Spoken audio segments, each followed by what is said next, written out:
Gujarat. So in fact, there is a Congress press conference that's happening. We are going straight to it. में गठबंधन होना तो एक स्वाभाविक बात है, गठबंधन होते हैं, दिखते हैं। लेकिन जो अमित शाह और नरेंद्र मोदी की राजनीति का गठबंधन है वो एजेंसीज के साथ है, वो बड़ा स्पष्ट दिखता है। जब भी इनकी घेराबंदी हो जाती है, whenever they feel cornered, they misuse agencies. एजेंसियों को सामने कर देते हैं। वो राज्यों के चुनाव हो, वो बंगाल हो, उत्तर प्रदेश हो, आसाम हो, कश्मीर हो, महाराष्ट्र हो, या फिर गहलोत साहब का राजस्थान हो, सब जगह आपको एजेंसीज की भूमिका और उस भूमिका की टाइमिंग बड़ी स्पष्ट तौर पे दिखती है। साजिश क्या है? साजिश है हमें चुप करवाने की, षड्यंत्र है हमें रोकने का, और नियत है विपक्ष मुक्त भारत। यह हम सबको स्पष्ट तौर पे समझ लेना चाहिए। देश का यह अधिकार है जान कि हमें चुप क्यों कराना चाहते हैं। आखिर वो कौन से मुद्दे हैं जो हम जब उठाते हैं तो एक साहब हैं जिनको 18-18, 19-19 घंटे नींद ही नहीं आती, फिर उन मुद्दों की वजह से नींद नहीं आती। और वो मुद्दे उठाने वाले कौन हैं?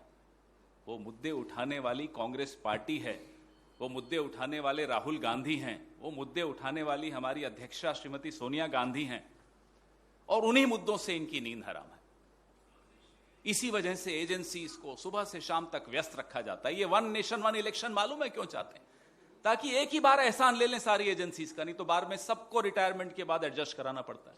बड़े परेशान हो जाते हैं, नींद नहीं आती 18-18 घंटे। ये स्थिति है हमारे प्रधानमंत्री की। हम कर क्या रहे हैं? हम तो सिर्फ प्रधानमंत्री को उनके अपने पुराने भाषण सुना देते हैं। डॉलर पे, पेट्रोल पे, बेरोजगारी पे, चीन पे, पाकिस्तान पे, तमाम भाषण जो ये 2014 से पहले देते थे, अब हम उन्हें सुना देते हैं। सर इनका शर्म से झुक जाता है, और झुकना भी चाहिए। हम सिर्फ आपको आपका राजधर्म याद दिलाते हैं, उसमें भी ये परेशान हो जाते हैं। प्रधानमंत्री जी भूल जाते हैं कि कांग्रेस के बारे में जो इन्होंने धारणा बनाई, या कांग्रेसियों के बारे में जो इन्होंने धारणा बनाई, ये उन कांग्रेसियों को देखकर बनाई जिनको ये हमारे यहां से ले गए हैं। वो धारणा गलत है। गांधी परिवार और कांग्रेस पार्टी की तासीर समझने में नरेंद्र मोदी और अमित शाह को कई जन्म लेने पड़ जाएंगे। They'll have to be reborn several times to understand what the Congress party is and what the Gandhi family is. इस तासीर में संकल्प है, इस तासीर में संघर्ष है, इस तासीर में जुनून है देश को बचाने का। इस तासीर में एक दृढ़ निश्चय है देश को बचाने का। इस तासीर को अगर आप समझ भी लेंगे मोदी जी, तो आपका यह जन्म सफल हो जाएगा। नहीं समझ पाएंगे तो आप जितनी एजेंसीज चाहिए छोड़ दीजिए हमारे पीछे। हम चुप नहीं होंगे, हम पीछे नहीं हटेंगे, हम डर के घर बैठने वालों में से नहीं हैं। अगर आपको कोई शक है तो जाइए अंग्रेजों से पूछ लीजिए। मैं मेरे वरिष्ठ नेता और राजनीति में मेरे गुरु श्री अशोक गहलोत जी से आग्रह करूंगा कि अपने विचार आपके सामने रखें।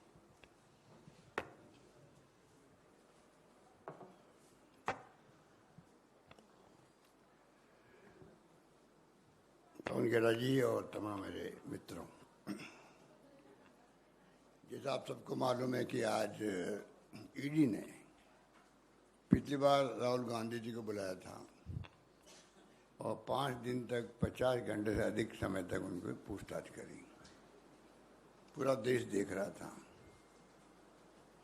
और आज सोनिया गांधी जी को बुलाया है, जिसके बारे में पूरा मुल्क जानता है कि वो एक ऐसी नेता है जिसने पूरे देश का दिल जीता है। जिस रूप में उन्होंने यूपीए का गठन किया, फील गुड और इंडिया साइनिंग के नारों को हराया जो कि आर्टिफिशियल थे, जिसने डॉक्टर मनमोहन सिंह जी को प्रधानमंत्री बनाया। प्रधानमंत्री पद कोई छोड़ सकता है क्या? और जिनके जिंदगी में एक तरफ तो भारतीय संस्कार संस्कृति उन्होंने आत्मसात की, क्या क्या बातें उनके बारे में नहीं कही जा रही थी जब राजीव जी की शहादत हो गई थी। और जिस महिला नेता के रूप में उन्होंने देखा है, एक पारिवारिक महिला के रूप में भी, कि उनके हाथों में इंदिरा गांधी जी की शहादत हुई, जो एक महान नेता थी देश की। बांग्लादेश जिस रूप में बना उस जमाने के अंदर, पाकिस्तान के 2 टुकड़े हो। दुनिया के इतिहास में ऐसा कहीं नहीं सुना होगा कि 90,000 सैनिकों को, अधिकारियों को सरेंडर करवा दिया हो एक मुल्क के, जो हमारा दुश्मन मुल्क है, जिसने इंदिरा गांधी ने हरित क्रांति करी, गरीबी हटाओ की बात करी, सब कुछ किया देश के लिए। उनको शहादत हो गई और देश को एक अखंड रखा। राजीव गांधी शहीद हो गए, उनके पति थे, उनकी सास शहीद हो गई देश के लिए, उनके पति शहीद हो गए देश के लिए। इस सरकार को इतनी भी शर्म नहीं आती है कि आप किस महिला को किस रूप में आप व्यवहार कर रहे हैं। ईडी वाले उनके घर जाके बयान ले सकते थे, कई बार लेते हैं, ईडी वाले घर जाते हैं बयान देते हैं, कोई नई बात नहीं है। मोतीलाल बोरा जी के बयान लिए थे घर जा करके। पर जिस रूप में उनका रवैया जो है वो बहुत निम्न स्तर का है, कहना चाहिए कि निम्न स्तर का है। उनको चिंता नहीं कि देश क्या सोच रहा होगा। कांग्रेस शासन में हमेशा हर फैसला ऐसा होता था कि मीडिया में कोई इश्यू बन गया तो दुनिया देश क्या सोचेगा, और मुख्यमंत्री को इस्तीफे, रेल मंत्री का इस्तीफा, लॉ मिनिस्टर इस्तीफे हो जाते थे। इनके डिक्शनरी में बातें तो है ही नहीं। इसलिए आज सोनिया गांधी जी को जिस रूप में बुलाया गया वो बेहतर तरीके से हो सकता है। हम जानते हैं, मानते हैं कानून सबके लिए समान होता है, पर इनके शासन में कानून सबके लिए समान नहीं है। इनके लिए जो एनडीए में आता है, घुस जाता है, बीजेपी ज्वाइन कर लेता है, उसके लिए कानून बदल भी जाता है। जैसे शिवसेना के कई लोगों के बुला के बयान लिए गए, और जब वो इनको ज्वाइन कर गए पार्लियामेंट के मेंबर, तो वो तमाम बातें समाप्त हो गई उनके लिए। इनका जो 2 कानून बना रखे हैं देश के लिए, विपक्ष के लिए अलग है और इनके खुद के लिए अलग है। इस प्रकार आज ये मुल्क चल रहा है, और ऐसा केस हाथ में लिया गया है जो जिसका हक है ही नहीं। ईडी को मनी लॉन्ड्रिंग कहाँ हुई है? ईडी को चाहिए एक प्रेस कॉन्फ्रेंस करे, देश को बताए हम राहुल गांधी को, सोनिया गांधी जी को क्यों बुला रहे हैं, इनके ऊपर अमुक आरोप इस प्रकार के जो कि ईडी में आते हैं। आज ईडी को जिस रूप में मिसयूज कर रहे हैं सरकारों को बदलने के लिए, ये खतरनाक ट्रेंड है। ये लोकतंत्र की भावनाओं के भी आप समझ सकते हो कि कुचला जा रहा है उसको भी। मैंने बार बार कहता हूँ कि देश में संविधान की धज्जियां उड़ रही है, देश में लोकतंत्र खतरे में है, ये उसके उदाहरण हैं। इस रूप में आज ये मुल्क चल रहा है। लोग, पूरे देश के लोग डरे हुए हैं, सहमे हुए हैं और घुटन महसूस कर रहे हैं। देश के अंदर घुटन महसूस कर रहे हैं। ये समझ नहीं पा रहे हैं, इनको नहीं एहसास है कि कभी जनता का मूड बदल भी सकता है। अभी आपने हिंदुत्व के नाम पे जो हर व्यक्ति के व्यक्तिगत धर्म की बात आती है तो व्यक्ति साथ खड़ा हो जाता है। हमारी लड़ाई विचारधारा की है, देश को बचाने की है।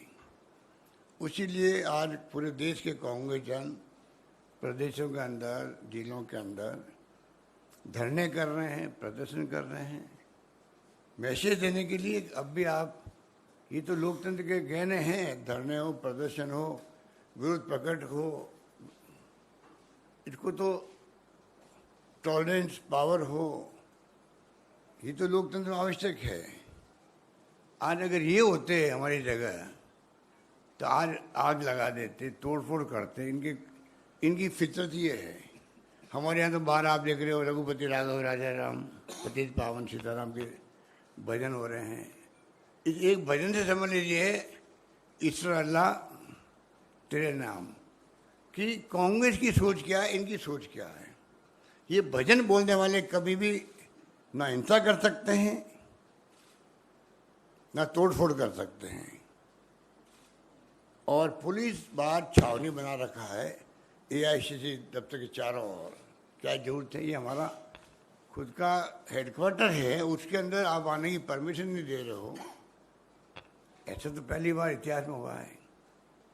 कल सरकार राज्य की है, दूसरी पार्टियों की, वो इनके ऑफिसर के अंदर जाने की परमिशन देगी नहीं। अच्छी बात है क्या? ये परंपराएं ठीक नहीं हो रही है। इसलिए मैं कहना चाहूँगा कि जो बेरोजगारी है, महंगाई है, आर्थिक स्थिति डावाडोल है, 80 रुपये क्रॉस कर गया है डॉलर, ये चिंता का विषय होना चाहिए। जो चुनौतियाँ देश के सामने हैं, डोकलाम की है या और कोई है, पूरे विपक्ष को बुला के बातचीत करनी चाहिए। कोई दुश्मन तो होते नहीं राजनीति के अंदर, ना होना चाहिए, पर ये दुश्मन मानते हैं हम लोगों को, विपक्ष को दुश्मन मानते हैं। अभी भी आप हैदराबाद में भी मोदी जी ने कहा रीजनल पार्टियों के बारे में भी, और सबको ये जो है वंशवाद चल रहा है। तो ये जो इनका टारगेट है विपक्ष, पहले कांग्रेस मुक्त भारत की बात करते थे, अब इनकी मंत्रा है विपक्ष मुक्त भारत बने, डिक्टेटरशिप हो देश के अंदर। उस दिशा में देश जा रहा है। हर देशवासी को चिंता होनी चाहिए। और मैं समझता हूँ कि इनके रवैये जब से आए हैं तब से देख रहे, गोवा, मणिपुर, कर्नाटका, मध्य प्रदेश और महाराष्ट्र, ईडी इनका बहुत बड़ा डेमोक्रेसी में हथियार हो गया सरकारों को गिराने का। इससे घटिया बात कोई हो नहीं सकती कि आप एक एजेंसी के माध्यम से मेंबर पार्लियामेंट को डरा करके, धमका करके, और आप सरकार बदलते हो और गर्व महसूस करते हो। इनकी अंतरात्मा पता नहीं गर्व महसूस करती होगी, शर्म महसूस करती होगी, वो तो मैं उनको पूछ नहीं सकता। पर हालात देश में यही है जिसमें सब लोगों को लगता है ये हो क्या रहा देश के अंदर। इन स्थितियों में हम लोग चल रहे हैं। और सीआरपीसी से जो प्रोसीजर है देश का, कोई गलती हुई है तो एक प्रोसेस होता है, उसके अंतर्गत ही आप 15 साल के कम उम्र के लोगों को या महिलाओं को नहीं बुला सकते इस प्रकार से। सच सम्मान उनसे बात करो। वैसे भी किसी भी अपराधी जब आरोपित होता है तो कम से कम जब तक वो सिद्ध नहीं हो कि ये इसे जुल्म किया है, तब तक आप कैसे उसको अपराधी मान सकते हो। ये तो और मामला अलग तरह का है। पर इनके लिए तो वही है कि जो इन्होंने ठान ली है वो हमें पूरा करना है। इसलिए मैंने कहा देश में भय का माहौल है, देश में माहौल घुटन का है, इसको समझने के प्रयास नहीं कर रहे हैं। गांधी परिवार को ही क्यों कर रही है, जिसने इतनी सेक्रीफाइस किया है, त्याग किया, बलिदान किया। मोतीलाल नेहरू के वक्त से ही पंडित जवाहरलाल नेहरू की कोई उपलब्धि थी नहीं इनकी दृष्टि के अंदर। आज 75 वर्ष मना रहे हैं अमृत महोत्सव। नाम तो एक से एक बढ़ करके देने के लिए इनकी जो फितरत है आरएसएस बीजेपी, उसका तो कोई मुकाबला नहीं है। पर जिस प्रकार से ये अमृत महोत्सव मना रहे हैं, मैं कहना चाहूँगा इनसे कि आप हर घर तिरंगा लगाने की बात करते हो, उसके पहले कम से कम आप देश की जो उपलब्धि है 75 वर्ष की है कि देश छोटी सी होने क्या था आज क्या है, वो तो बताओ देशवासियों को, वो गर्व महसूस करे। और 13, 14, 15 को जो प्रोग्राम दिया गया है इनका, हर घर तिरंगा, उसमें वो आगे आ सके। ये तो करो कम से कम। पर आपको तो खाली परसेप्शन पैदा करके राजनीतिक लाभ उठाना है, उसके अलावा आपका कोई